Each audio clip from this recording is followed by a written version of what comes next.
All right, so in this video here, we're gonna look at creating a new farm and field within Operations Center under our setup application in land. And then we're also gonna establish a boundary to that field, then talk about the different options for boundaries. So first thing I'm gonna do is I'm gonna go into my setup and I'm gonna get into the land application. So within land, this is where we manage all of our field names, boundaries, guidance lines, and flags from that standpoint. So first thing on the left, we're going to see clients and farms. We can get into fields, boundaries, guidance lines, and then, like I say, those flags.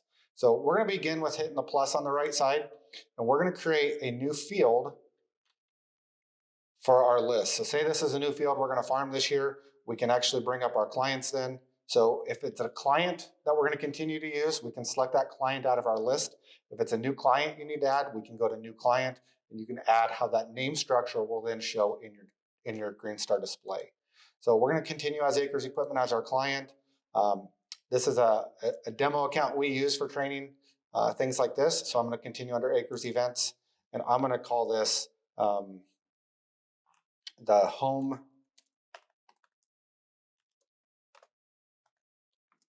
east quarter.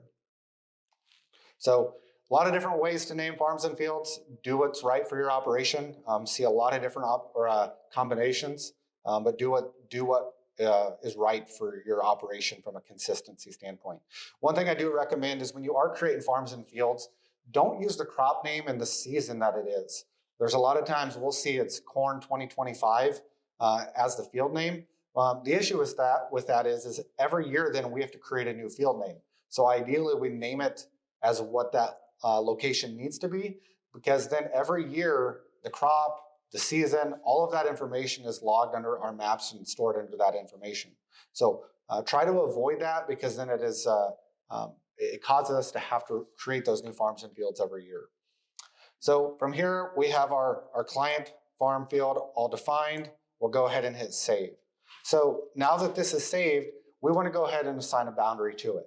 Now, we don't have to have a boundary associated with every field initially. We could go out there and we could do tillage work. We could go ahead and plant it and not have to have a boundary for that field. We could go out there and drive that boundary with the gator, the tractor, or something to that extent, and get a really accurate boundary. But from this standpoint, if I just want to get a boundary out there because I need to create a variable rate prescription map, we can just establish a boundary by clicking and really hitting some buttons. So we're going to say this field here is our field that we're going to add for this season. So with this field, I'm going to go ahead and get kind of zoomed in to where I need to be. I can use the buttons on the right, but I'm going to go ahead and go back to the add, and I'm going to select boundary. Now, when we do a boundary, we have a couple options. Like I say, we can go out there and drive that boundary with a tractor, gator, another vehicle. Within here, we're going to go ahead and just draw that boundary. Otherwise, if we had any data that we've already done, so if we did go out there and we did tillage or planting, we could generate a map to that coverage that's already completed.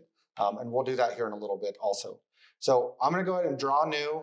The field's already populated as long as I was already selected on that field on the left previously. We're going to go ahead and hit next. From right here, it's going to default with a boundary name for us. If I wanted to rename that and call it 2025 hand drawn, we could, but you can name that boundary however you would want to see it in your list and within your display. So I'm going to go ahead and again kind of zoom back into where I need to be. On the right side then, these are our tools for drawing. So if I like to use the polygon tool, so then I can actually click where I want to be and start drawing. So I'm going to stay a little bit outside of my boundary. Just a habit I have on an initial boundary. Now you can get this as technical as you want. You could click in really close along that boundary. I'm just going to click around our general shape of the field so we can get this boundary defined. Because my plan would be then after season, if I don't have a chance to go out and drive this boundary ahead of time, I would create this boundary based off of my seeding map. We're just going to come across, we'll click back on that point. And now that it goes purple, we have a boundary defined for this field.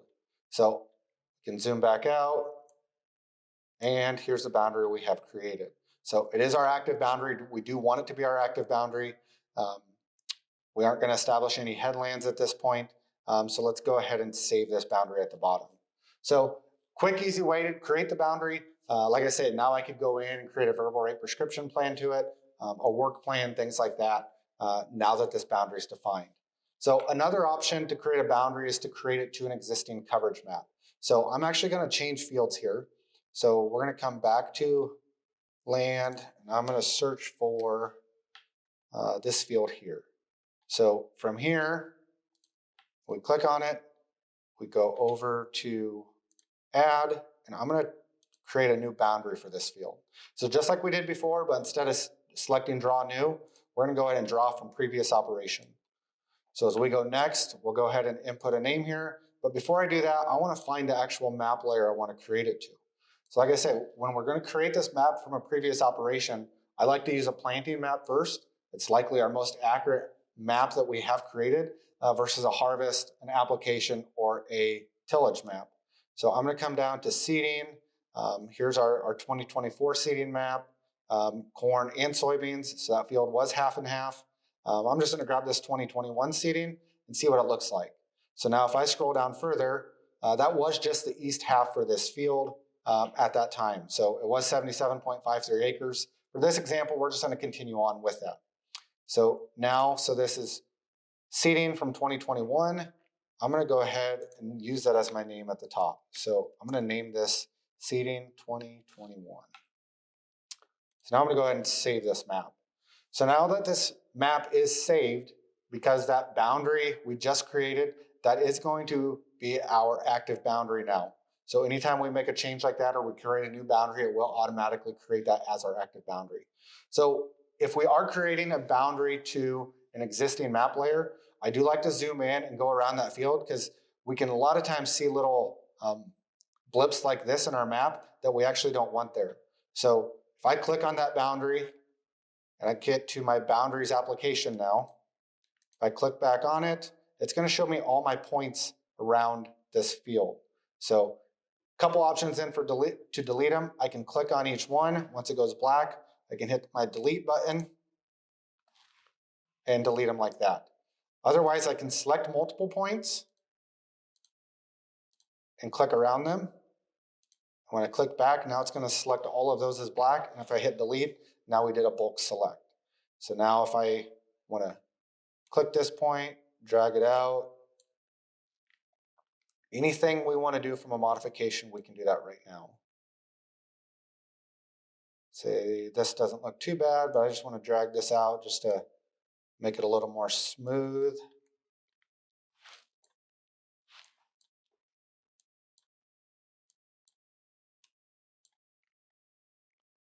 Same thing here. We've got a bunch of points here. Is it really going to probably create a challenge? Maybe not, but it does give us a little bit of accuracy, a little smoother when we are in the field if we get these corners squared up like we would want them.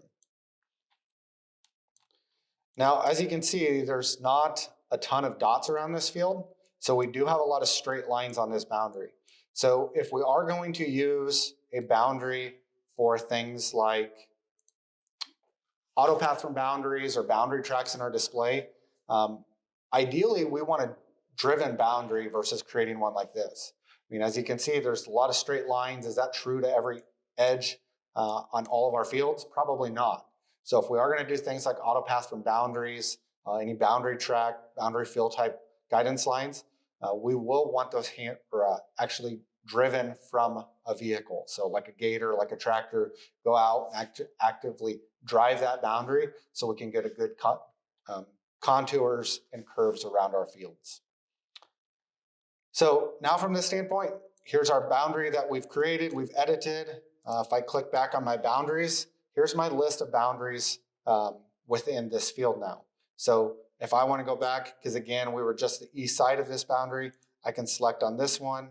If I click on it, I can make that my active boundary and then go ahead and save that. And we'll save the changes for our auto path also.